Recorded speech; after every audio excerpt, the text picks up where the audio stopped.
ज्ञान का सागर में आपका स्वागत है।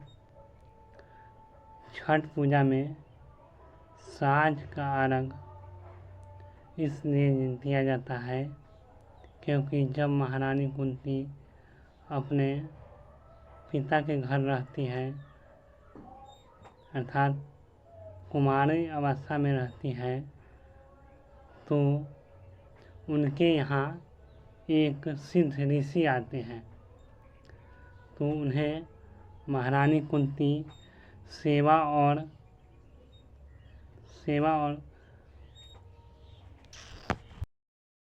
उन्हें अपने सेवा से प्रसन्न कर देती है।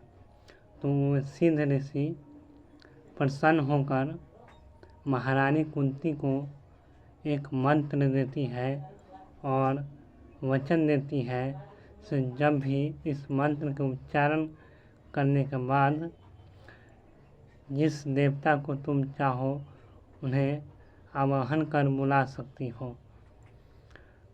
ऋषि चल जाते हैं। कुछ दिनों के बाद जब महारानी कुंती अपने छत पर घूम रही थी तो उन्होंने सूर्य के अनुपम लाली को देखा और मोहित हो गई और उन्होंने तुरंत उस मंत्र को परखने के लिए तत्काल मंत्र का उच्चारण किया और भगवान सूर्य का आवाहन किया। इस वक्त संध्या का मेला था, इसीलिए हम सूर्य को संध्या अर्घ देते हैं। सूर्य का आवाहन करने के बाद भगवान सूर्य प्रसन्न होकर प्रकट होते हैं और महारानी कुंती को वर मांगने के लिए बोलते हैं। भगवान सूर्य से वर मांगने से कुंती राजकुमारी इनकार कर देती है, परंतु भगवान सूर्य कहते हैं कि मेरा इस तरह यहाँ आना व्यर्थ नहीं जाएगा और महारानी कुंती के कानों में वचन देती है और उस वचन को सुनकर महारानी कुंती के कानों से एक अनुपम सूर्य के समान तेजस्वी पुत्र प्रकट होता है जिसका नाम कर्ण होता है, क्योंकि यह महारानी राजकुमारी कुंती के कान से उत्पन्न होती है, इसीलिए इसका नाम कर्ण होता है। कर्ण सूर्य के समान तेजस्वी और चंद्रमा के स्वरूप का था। कर्ण के कानों में कुंडल और शरीर में कवच जो उसके प्राणों की रक्षा करेगा। भगवान सूर्य कुंती राजकुमारी को यह वचन देती है कि जब भी मेरा पूजा किया जाएगा उससे पहले तुम्हारी पूजा की जाएगी और जब भी कभी छठ पूजा मनाया जाएगा उसमें पहली पूजा खरना अर्थात तुम्हारी पूजा की जाएगी। इसीलिए राजकुमारी कुंती को 5 कन्याओं में पूज्य माना जाता है। इतना ही कहकर सूर्य देव प्रस्थान कर देते हैं। राजकुमारी कुंती कुमारावस्था में रहने के कारण पुत्र को तो ले लेती है, परंतु अपने लाज और मर्यादा को बचाने के लिए वह पुत्र अपने एक दास को दान में दे देती है।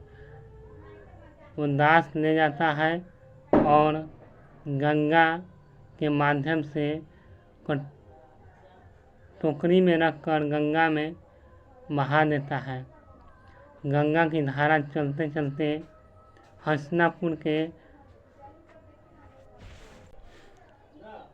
हसनापुर के सीमा में प्रवेश करती है।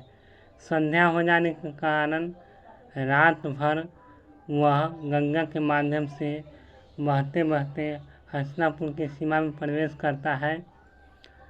तो उसी गंगा के किनारे एक दंपति रहते थे जो महाराज धृतराष्ट्र के रथी थे और उनकी पत्नी का नाम राधे था। उनको कोई संतान नहीं हुआ था। सुबह हो जाने के कारण ब्रह्म मुहूर्त में उठकर उन्होंने सूर्य की पूजा की और उनसे अपने मन में इच्छा प्रकट की से हमें संतान की प्राप्ति हो। तत्पश्चात उन्होंने गंगा की ओर देखा तो उन्हें एक बालक दिखाई पड़ा, तो उन्होंने भगवान सूर्य की वरदान मानकर उसे स्वीकार कर लिया और अपने घर ले आए। तो इसीलिए सुबह का अर्घ्य दिया जाता है, जो करीब ब्रह्म मुहूर्त 4 बजे से शुरू होता है और सूर्य के उगने तक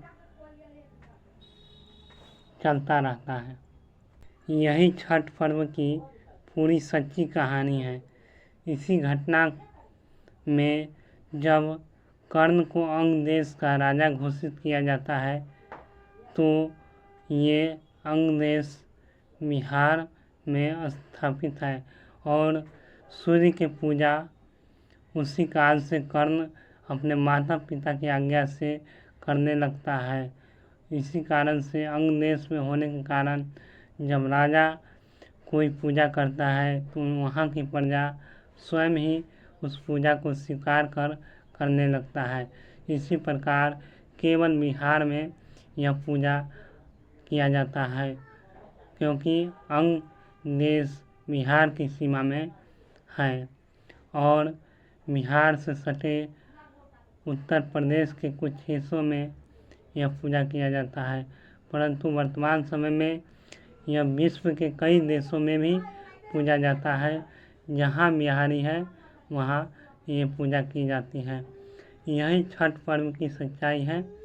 अच्छा लगे तो वीडियो को लाइक करें।